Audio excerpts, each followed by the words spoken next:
After World War I, the empire collapsed, leaving these tribes to fight each other over power. One tribe from the interior, the Al Saud, eventually conquered most of the peninsula.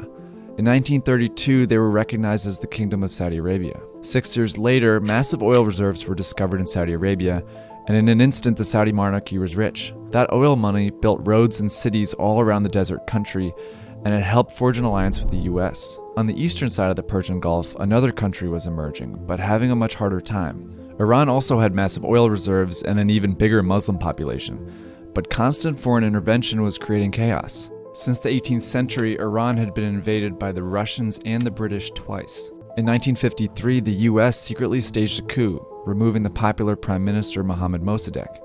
In his place, they propped up a monarch, Reza Shah, who was aggressively reforming Iran into a secular, westernized country. But he harbored corruption and terrorized the population with his secret police, the Savak. By the 1970s, both Saudi Arabia and Iran had oil-based economies and had governments heavily backed by the US. But the feelings among each population were very different. Ultimately, at the end of the day, the Shah of Iran, powerful as he was, simply didn't have the same control over his people or ultimately the same legitimacy and affection that the Saudi people felt toward their monarchy at that point in time. That's because Iran's Muslims felt stifled by the Shah's reformations, and by the end of the decade, they finally fought back. Iran's Islamic Revolution overthrew a powerful regime that boasted military might.